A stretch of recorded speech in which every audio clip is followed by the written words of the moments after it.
आज पाकिस्तान तहरीक इंसाफ के लिए एक और बुरा दिन था।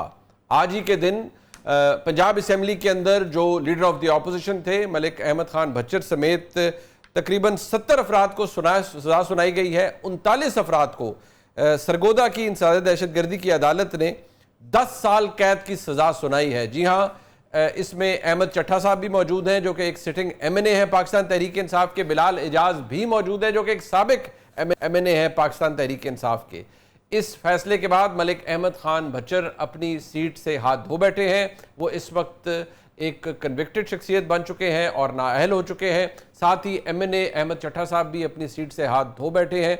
सवाल यह है कि जो फैसला इंसदाद दहशतगर्दी की अदालत से आया, इस केस के बारे में जो बताया जाता है कि ये मियाँ वाली के अंदर जो तोड़ फोड़ की गई थी, वहाँ मूसा खेल का थाना है, वहाँ पर इसको दर्ज किया गया था और इल्ज़ाम ये था तमाम तर मुल्ज़मान पर कि उन्होंने रियासती अमलाक को नुकसान पहुँचाया।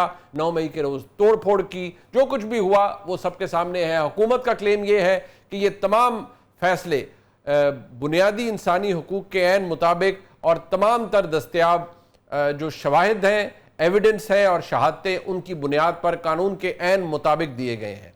क्या ये फैसले आइन और कानून के मुताबिक हैं? अभी तक की जो सूरत हाल है वो हमारे सामने है। कल जब ये फैसले हायर कोर्ट्स के अंदर जाएंगे तो फिर या तो ये हायर जुडिशरी से अपहोल्ड किए जाएंगे या ये फैसले माजी की तरह टर्न डाउन कर दिए जाएंगे या ओवरटर्न कर दिए जाएंगे। ये वो तमाम मामला है जो हम इस वक्त अपने मेहमानों के सामने रखेंगे। अपने मेहमानों का तारुफ करवा लेते हैं। हमारे साथ मौजूद हैं जनाब सेनेटर डॉक्टर हुमायूं महमद साहब, सीनियर रहनुमा है पाकिस्तान तहरीक इंसाफ के। बहुत शुक्रिया डॉक्टर साहब आपका। और हमारे साथ मौजूद हैं जनाब बैरिस्टर अकील मलिक साहब, वज़ीर मुमलिकत हैं कानून और इंसाफ के। बहुत शुक्रिया बैरिस्टर साहब आपका भी। अकील मलिक साहब, मैं आपसे आगाज़ करना चाहूँगा। आज कुछ देर पहले भी आपने एक प्रेस कॉन्फ्रेंस की। आज एक तबाहकुन फैसला ही आया पाकिस्तान तहरीक इंसाफ के लिए। सरगोदा की इंसदाद दहशतगर्दी की अदालत है, 39 अफराद को सज़ा और सबको 10-10 साल सज़ा।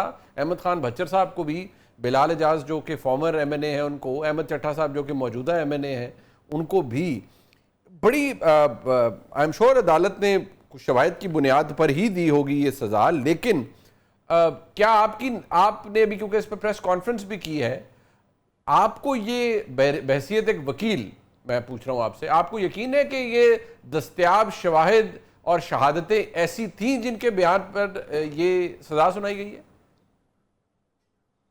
बिस्मिल्लाहिर्रहमानिर्रहीम। मुनीब साहब बहुत बहुत शुक्रिया। देखिए, बिल्कुल जो शवाहिद दस्तयाब थे अदालत के सामने, जो पेश किए गए, जो इन्वेस्टिगेटिंग ऑफिसर या इन्वेस्टिगेटिंग अथॉरिटीज़ ने इकट्ठे किए, चाहे वो एमेचर वीडियोज़ हों जो कि एडमिसिबल हैं एविडेंस के तौर पे, उसी के साथ आपकी दीगर जो इनकी आपस में गुफ्तगू थी या दो दीगर मामला थे, और सबसे बड़ी बात है CCTV।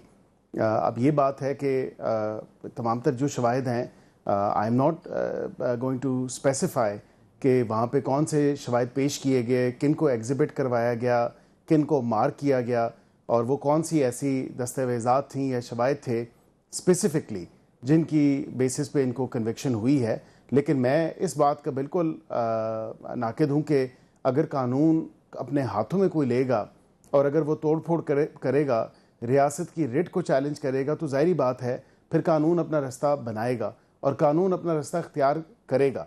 ये किसी की भूल नहीं होनी चाहिए कि कोई समझे कि कोई वज़ीर है, कोई मशीर है, कोई MNA है, कोई MP है, कोई सेनेटर है, तो शायद वो इससे कोई इस्तिस्ना उसको हासिल हो जाएगी।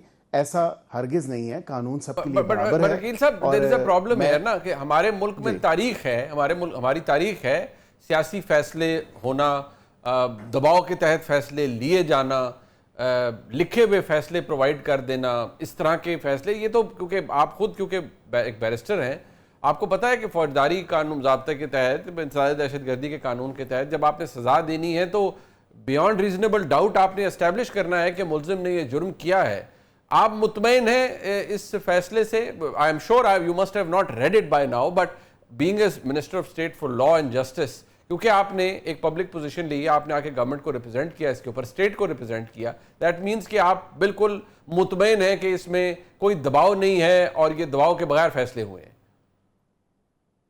जी बिल्कुल, इसमें कोई दो राय नहीं है कि ये बिल्कुल किसी भी दबाव के बगैर फैसले हुए हैं और बिल्कुल इस मुल्क की एक कह लें अनफॉर्चुनेट हिस्ट्री है। जब पिछले अदवार में वाक़तन लिखे लिखाए फ़ैसले दिए जाते थे, लेकिन ये तो ट्रायल कितने अरसे से चल रहा है। और फिर ये पीटीआई वालों की अपनी डिमांड थी कि अगर शवाहिद और सबूत मौजूद नहीं है, जो कि गालबन वो ये कहते रहे कि मौजूद नहीं है, इसलिए जो है ताख़ीर हो रही है। और आज अगर फ़ैसला उसका हुआ है तो ज़ाहिर बात है कि एविडेंस को लिंक करना होता है, चाहे वो सर्कमस्टेंशियल एविडेंस हो, चाहे वो डायरेक्ट एविडेंस हो, या दीगर उसकी एविडेंस की एविडेंशियली टाइप्स हों। उन तमाम को मलूज़े खातिर रखा गया और देखा गया, और जिसके ख़िलाफ़ जो था, जो कनेक्ट करता था जिस मुलज़िम के साथ एविडेंस, तो ज़ाहिरी बात है उस हवाले से ही सज़ाएँ दी गई हैं। मैं बस ये थे वज़ीर मुमलिकत कानून व इंसाफ में आपको ये ज़रूर बता सकता हूँ कि मैं इस बात पे बिल्कुल बिलीव करता हूँ कि आइन और कानून के मुताबिक फ़ैसले हैं, उसमें कोई ऐसी बात नहीं है या कोई ऐसी एस्पर्शन कास्ट नहीं की जा सकती। अच्छा और जी। इफ़ एनीथिंग ड्यू प्रोसेस और फेयर ट्रायल के तकाजे पूरे किए गए हैं। और आप ये भी तो देखें कि ये बेशतर मुलजमान जो थे इसमें, जिनको आज सज़ा हुई है, ये एग्जेम्पशंस थी, इन्होंने खुद एग्जेम्पशन एप्लीकेशंस मूव की हुई थी। ये तो अदालत में बेल पे मौजूद भी ही थे, नहीं मुतादिद लोग तो और बेल पे थे।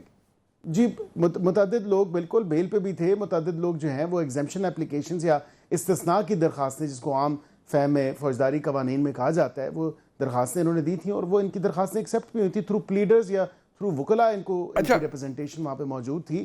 ठीक। और वहाँ पे ना सिर्फ बयान कलमबंद किए गए, बल्कि जिरा भी की गई और दीगर जो ट्रायल के अंदर प्रोसेस होते हैं उनको फॉलो किया गया। और फाइनली आज फैसला आई आया कि रियली मजलिस आई में रियली अच्छी होप खुशनुमा ऐसा, जवाब मैं आई हैव नो, मतलब मैं आपकी, क्योंकि आप इसके ऊपर एक पोजीशन ले रहे हैं, मैं उम्मीद करता हूं कि ऐसा ही हुआ हो। डॉक्टर साहब, टोटल 39 लोगों को 10 साल की सजा हुई है, 70 लोगों को इन टोटल सजा हुई है। और अभी ये मुकदमा है इंसदाद दहशतगर्दी अदालत सरगोदा का। अभी कोट लखपत का फैसला भी वहाँ से भी को आने वाला है। जिना हाउस हमला केस है, GHQ है। ये तो ठीक ठाक किस्म का एक मसला है पाकिस्तान तहरीक इंसाफ के लिए, और इसके नतीजे में आपके मुताद्दिद कॉलीग्स तो नाअहल भी होंगे, अपनी सीटें भी गंवाएंगे, और तहरीक इंसाफ को वो सियासी तौर पर भी झटका लगेगा। लेकिन क्या आप जो वज़ीर मुमलिकत बराए कानून व इंसाफ की इस जो उन्होंने इसकी एश्योरेंस दी है कि ये बग़ैर दबाव के फैसले हुए हैं और बग़ैर किसी डिक्टेशन के फैसले हुए हैं, क्या आप इससे एग्री करेंगे सर? बिस्मिल्लाहिर्रहमानिर्रहीम, या का नाबुदो या का नस्ताईन। देखिए, इस तरह है कि जो बैरिस्टर साहब ने अभी आपके सामने, अवाम के सामने जो बातें की है, क़यामत वाले दिन ये इसके जिम्मेदार होंगे, उसमें मुझे कुछ कहने की ज़रूरत नहीं है।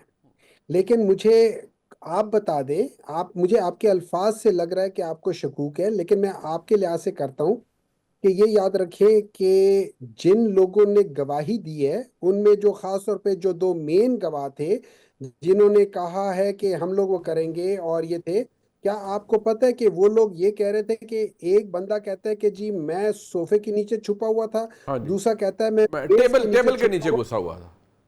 एक ये नहीं, एक के नीचे और एक दो बंदे थे ना, हाँ जी उन्होंने जी। कहा है कि हम नहीं। अब मुझे एक बात बताएं, एक सोफे के पीछे या सोफे के नीचे और एक टेबल के नीचे, क्या आप मुझे एक बात बताएं, क्या ये बात मानने वाली है? ये बिल्कुल सही कहते हैं कि जो कानून ने, ये वो कानून है जो इन लोगों ने बनाया है, ये वो कानून है जिसने अपना रास्ता बना रहा है। वो रास्ता क्या बना रहा है? ये रास्ता उसी तरीके से जैसे आजकल ये तूफान आ रहा है, आजकल ये सैलाब आ रहा है और आम लोगों को, बेगुनाह लोगों को बहा के लेकर जा रहा है। जिस तरीके से वो जालिम है, वैसे ये लोग जालिम हैं। ठीक है। अच्छा, मजे की बात यही है, FIR सुबह को 10 मई को सुबह को 3:20 पे हुई थी, और जो जो शिकायत हुई है वो उसी दिन सुबह 10:30 बजे हुई है, यानी FIR 7 घंटे पहले लिख दी गई थी शिकायत से। मजे की बात यह है कि ये लोग कहते हैं कि जो डंडे, जिस डंडों के साथ मारा गया था, वो डंडे जो हैं उसी ग्रीन बेल्ट पे 30 दिन बाद मिले। मतलब डू यू इमेजिन कि ये किस किस्म की बात